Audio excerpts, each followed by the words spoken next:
Identificadores de un falso maestro. Una presentación de Predica la Palabra. El Señor Jesús en su ministerio terrenal nos advirtió acerca de los falsos maestros que vienen a nosotros vestidos de ovejas, pero que por dentro son lobos rapaces, y nos dijo que los reconoceríamos por sus frutos. Mateo 7, 15-16. El fruto de un verdadero maestro no es la cantidad de personas que lo siguen y escuchan, pues como podemos ver, los líderes de religiones falsas tienen miles e incluso millones de seguidores. No es tampoco la prosperidad material que tengan, pues muchas veces su prosperidad económica es producto de engañar a sus oyentes, invitándolos a comprar las bendiciones de Dios y a sembrar en sus ministerios. El resultado lógico es que solamente los predicadores prosperan. El fruto tampoco es la afirmación de ser capaces de obrar milagros, pues el diablo y sus emisarios tienen ese poder, permitido por Dios para engañar a quienes aman más la mentira que la verdad. El fruto de un predicador, pastor o maestro es cuanto ama, obedece y enseña la palabra de Dios, la forma en que las vidas de sus oyentes son edificadas y crecen en el conocimiento de Dios y su palabra, y la forma como el fruto del Espíritu, amor, gozo, paz, paciencia, benignidad, etc., se manifiesta tanto en su vida como en las vidas de sus oyentes. El Señor también nos dijo que no debemos juzgar por las apariencias sino con justo juicio, Juan 7:24, antes de afirmar que tal o cual persona es un falso maestro. Tome el trabajo de leer de primera mano lo que escribe o de escuchar lo que predica y compárelo todo con la Biblia aplicada en su debido contexto. No se deje llevar solamente por noticias sensacionalistas que pretendan denigrar a otra persona. Estos son algunos identificadores de un falso maestro. Número 1. Sus enseñanzas y su mensaje están dirigidos a agradar al oyente. Dios por medio de Pablo, advirtió a Timoteo, y a nosotros que vendría un tiempo en que la gente no soportaría la sana doctrina, sino que, teniendo comezón de oír, amontonarían para sí mismos maestros conforme a sus propios deseos o pasiones, 2 Timoteo 4:3, es decir que rechazarían la palabra de Dios por considerarla muy dura, y buscarían maestros que enseñen solamente lo que ellos quieren escuchar, todo lo que los haga sentir cómodos, grandes, poderosos e importantes. El hombre natural en su condición caída no desea venir a la luz para que sus obras no sean confrontadas, pero para tranquilizar su conciencia busca un tipo de religiosidad que no lo acuse, que no le demande cambios, que le permita vivir como quiere, pero que lo haga sentir bueno y piadoso. Muchos de estos falsos maestros ni siquiera pueden predicar a Cristo como el único camino de salvación y reconocen como hermanos a cualquier persona de cualquier religión. A esto se le llama ecumenismo. Y no solamente es falta de convicción y de valor, es tratar de captar la mayor cantidad de seguidores sin importar si son salvos o no. Número 2. No basa su mensaje en la palabra de Dios correctamente interpretada. Algunos tratan de utilizar versos totalmente fuera de contexto para apoyar su falsa doctrina, pero en nuestros días, debido al desinterés, al desconocimiento y a la apatía o indiferencia que la mayoría de asistentes a la iglesia muestra al respecto de conocer y estudiar las Escrituras, ya ni siquiera es necesario citar la Biblia. Basta con que lo que enseñan sea algo agradable al oído de quien lo escucha para que sea aceptado. La palabra de Dios ha sido sustituida por psicología, metafísica, filosofía, autoayuda, entretenimiento, comedia o pensamientos positivos de superación personal, donde la gloria es para el hombre. Poco importa si Dios es glorificado o no. También se sustituye la palabra de Dios por revelaciones extrabíblicas, donde el supuesto maestro o maestra habla o escribe mensajes de positivismo en primera persona, dando la impresión de que es Dios quien habla. Si fuese Dios quien habla por medio de estas personas, lo que escriben tendría la misma inerrancia, es decir, que estaría libre de error y tendría la misma autoridad que el resto de la Biblia, y por ser palabra de Dios, debería ser añadido a la Biblia. El único problema es que Dios expresamente prohibió añadir a su palabra, Apocalipsis 22:18. Cualquier escrito que afirme ser palabra de Dios y no esté en la Biblia es falso. Ejemplos de esto son Joyce Meyer, Sarah Young y las maestras hispanas imitadoras de sus falsos ministerios. Es importante hacer notar que puede haber personas que de manera bien intencionada pero debido a mala preparación, a falta de estudio o por haber sido mal enseñados ellos mismos, creen sinceramente tener la verdad y enseñan errores doctrinales. Una persona sincera al ser expuesta a la verdad irá a la Biblia para comprobar lo que escucha. Otro problema que enfrentan algunas personas es no tener el valor y la humildad de renunciar a un lugar de admiración y privilegios como maestros y aceptar que aunque llevan mucho tiempo enseñando y predicando, realmente no interpretan correctamente la Biblia, y necesitan dejar el púlpito y sentarse a estudiar y aprender a interpretar correctamente la palabra de Dios. Un ejemplo muy claro en la Biblia lo tenemos en Nicodemo, siendo el maestro de Israel. Nacer de nuevo para él no significó únicamente renunciar a una vida de pecado, sino a una vida de admiración, reconocimiento y respeto al pasar de ser maestro a ser discípulo. Lo mismo podríamos decir de Pablo, quien en Filipenses capítulo 3 nos da una lista de todas las cosas que tenía por valiosas y las cuales él estimó como basura, al compararlas con el verdadero conocimiento de Dios por medio de Jesucristo.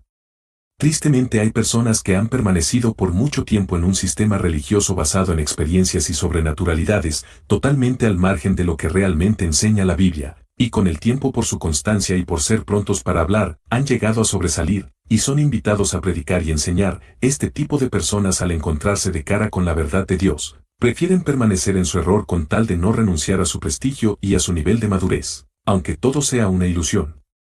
Número 3. El dinero ocupa un lugar muy importante en su predicación.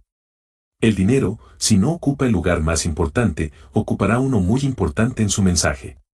Un falso maestro no está en el ministerio por amor a Dios o a las almas de quienes lo escuchan, está allí por el dinero, fama, prestigio, poder e imagen. Tristemente estos hombres reciben una gran respuesta, pues apelan o atraen la codicia en los oyentes, proponen pactar con Dios para obtener multiplicado lo que se está ofrendando. Hacen mucho énfasis en enseñar a quienes los escuchan el modelo correcto de cómo diezmar u ofrendar, sacando para ello versos de contexto y torciendo la palabra de Dios. Si usted es alguien que escucha y simpatiza con estos predicadores de prosperidad, ¿se ha preguntado alguna vez por qué ellos mismos no pactan con Dios, dando todas sus posesiones a los pobres para que Dios se los devuelva multiplicado? Si es cierto que ese es el plan de Dios, ¿por qué no hacerlo? Es más, ¿por qué no hacerlo público para terminar con todas las personas que los atacan debido a su avaricia y a su estilo de vida rodeado de lujos? Un poco de sentido común nos demuestra la falsedad de sus enseñanzas, independiente de que al confrontarlas con la Biblia es evidente que no se sostienen. Dios no vende sus bendiciones, no vende sus milagros, ni sanidades. Dios no acepta soborno, Deuteronomio 10:17. Dios prosperará el trabajo y el esfuerzo honrado y lo bendecirá al obedecer su palabra. La prioridad no son las cosas terrenales, es el reino de Dios y su justicia. No se trata de que los cristianos deban ser pobres, se trata de no intentar utilizar a Dios para saciar la avaricia y la codicia en el corazón, que son indicadores de amar el dinero. Dios nos prospera para que podamos demostrar que el dinero no es nuestro Dios, para que podamos ayudar a que su palabra llegue a más personas y podamos extender nuestra mano a los necesitados. Número 4.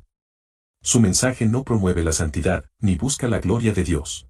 En su mensaje, el falso maestro no atacará el pecado en nosotros, ni nos motivará a rendirnos a Dios. Al contrario, nos compadecerá por lo mucho que hemos sufrido. Tratará de animarnos a mejorar nuestra propia imagen y a sentirnos fuertes, grandes y capaces. El hombre por definición bíblica es malo, perverso, engañoso, pecador y no tiene inclinación natural a lo bueno. Le es imposible cambiarse a sí mismo de igual forma que un leopardo no puede quitarse las manchas. No busca a Dios y se ha desviado del camino de la verdad. Es debido a esto que necesitamos un Salvador que nos reciba únicamente por gracia, regalo y merecido, porque no tenemos nada que podamos ofrecer a Dios que tenga ningún valor. Nuestras obras más justas son como trapos de inmundicia delante de un Dios santo. La Biblia enseña que todo lo que hagamos debe ser enfocado a darle gloria a Dios, nuestra vida, nuestras metas, nuestro sufrimiento y aún nuestra muerte. Número 5. El centro de su evangelio es el hombre y no Cristo. Para un falso maestro el hombre es tan importante que Dios no podía permitirse perderlo. Según ellos, fue por eso que Dios envió a su Hijo. Ellos afirman que el hombre es poderoso pues posee poder creativo en su boca para decretar bendición o maldición sobre otros y sobre sí mismo, para activar las cosas buenas que desea, y para cancelar los problemas, pruebas o aflicciones. Poco importa si Dios mismo ha permitido que estos problemas vengan a sus vidas para moldear su carácter. Para ellos realmente la soberanía de Dios no es importante, pues si el hombre lo decreta o lo cancela, Dios está obligado a obedecer. El arrepentimiento para ellos es un cambio de mente, pero no para pasar de pecado a santidad como enseña la Biblia, sino de una mente negativa a una mente positiva. Esto, de acuerdo a las Escrituras, es morir con una actitud positiva en pecado, bajo el engaño de una falsa salvación, y caminar de manera muy optimista a condenación eterna en el infierno. Número 6. Su Biblia es positiva entre comillas. Pues, aunque toda la palabra de Dios es buena y perfecta, para un falso maestro todos los pasajes de advertencia, reprensión o juicio deben ser excluidos de la predicación, mientras que todas las promesas sin importar su contexto, ellos afirman que están dirigidas a sus oyentes, pues la idea es agradarlos a ellos, aunque no se agrade a Dios. No se estudia todo el consejo de la palabra de Dios, sino solo aquellos versos que convienen y gustan a nuestra carne. Si el pasaje, enseñanza o verso es contrario a lo que el hombre quiere hacer, simplemente hay que ignorarlo o reinterpretarlo de manera que sea más conveniente. Según dicen ellos, puede ser cultural y ya no nos aplica a nosotros o puede ser una alegoría espiritual que no nos obliga en ninguna manera. Esto es absolutamente falso. Incluso hay quienes afirman que si la Biblia contradice lo que ellos enseñan es porque todas las diferentes traducciones de la Biblia están equivocadas o fueron intencionalmente amañadas. Lo trágico es que los oyentes les creen esta mentira. La Biblia nos dice que la hierba se seca y la flor se cae, mas la palabra de Dios permanece para siempre. No hay 7, ni 3, hay solamente 2 significados o interpretaciones, una es correcta y todas las demás incorrectas. Nosotros elegimos si aceptar la palabra de Dios y obedecerla o rechazarla. La palabra de Dios no se adapta a las épocas y a los hombres, tampoco está sujeta a la aprobación o desaprobación del ser humano, es la palabra de Dios nos guste o no. Número 7. Se denigra la persona de Jesucristo. Buscando agradar a sus oyentes hay quienes enseñan que el hombre es un pequeño Dios, que tiene poder creativo en sus labios, autoridad sobre la vida y la muerte, y que es exactamente igual a Jesús.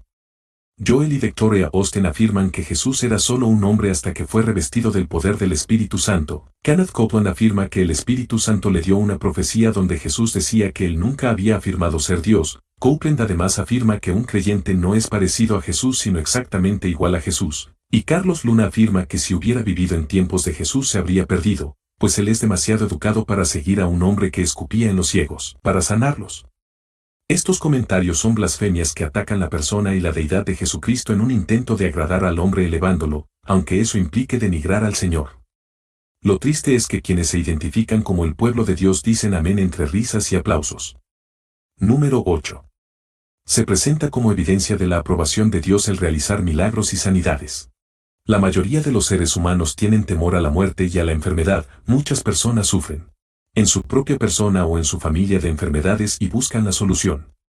Muchas personas han sufrido por mucho tiempo y se aferran a las promesas que han escuchado de que Dios siempre sana, y que no es la voluntad de Dios que una persona esté enferma. Es cierto Dios tiene poder, y es cierto Dios sana, pero es importante saber que Dios sana de acuerdo a su soberana voluntad, no a todas las personas, no en todos los casos. La enfermedad y la muerte entraron al mundo por causa del pecado de Adán, y en algunos casos las enfermedades son consecuencias directas de pecados de las personas por abusar de sus propios cuerpos con adicciones, no en todos los casos.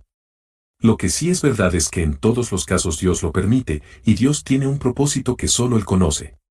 Los milagros no son la certificación de que una persona viene de Dios. En 2 Tesalonicenses 2:9 al 12 vemos que el anticristo tendrá el poder de hacer señales y prodigios, milagros, para engañar a los que se pierden por no recibir el amor de la verdad. Para ser salvos, Satanás tiene ese poder y lo confiere a sus ministros, y Dios lo permite como juicio para quienes no reciben la verdad, sino que se complacen en la iniquidad y en la mentira. Número 9. Convence a sus seguidores que es infalible y ni su persona ni su enseñanza deben ser juzgados o examinados. Pablo en el primer capítulo de Gálatas exhorta a la iglesia a examinar el evangelio que él o cualquier otra persona, incluso un ángel del cielo les llegara a predicar, Gálatas 1:6 al 10, y nos dice que cualquiera que predique un evangelio diferente está bajo maldición. Por el contrario, un falso maestro afirma recibir su revelación directamente de Dios, afirma que sus doctrinas son profundidades que solo los espirituales pueden entender y solo los ungidos pueden recibir. La Biblia no enseña eso. Como vimos al principio, el Señor nos manda a guardarnos de los falsos maestros y nos dice cómo reconocerlos. Dios por medio de Lucas llama más nobles a las personas que escudriñan las Escrituras para ver si lo que escuchan predicar es la verdad. Y también vemos que alaba a la iglesia de Efeso por probar a quienes se llaman apóstoles y hallarlos mentirosos. A un falso maestro no le interesa que las personas lean y estudien la Biblia, basta que la abran para leer 1 o 2 versos aislados de su contexto, así nunca podrán juzgar ni su persona ni su enseñanza. Sus seguidores no solo no los juzgan conforme a las Escrituras, pues las ignoran, sino que los defienden y si tienen que escoger entre su predicador, pastor o apóstol y la palabra de Dios, desechan la palabra de Dios. Si reconoce alguna o todas estas características en uno de sus maestros o predicadores favoritos, por favor, tome su Biblia y pídale a Dios en oración que lo ayude a tener sed de su palabra. Estúdiela en su debido contexto y examine todo lo que escuche y lea. Si encuentra que algún predicador o maestro no enseña sana doctrina, deséchelo. ¿Por qué es importante hacerlo? Porque un falso maestro es un emisario de Satanás y su objetivo no es que usted pierda bendiciones, sino que sea condenado eternamente por creer un falso evangelio que adora a un falso Dios y que es incapaz de ofrecer verdadera salvación, mientras que ellos se enriquecen a costa de su fe en ellos.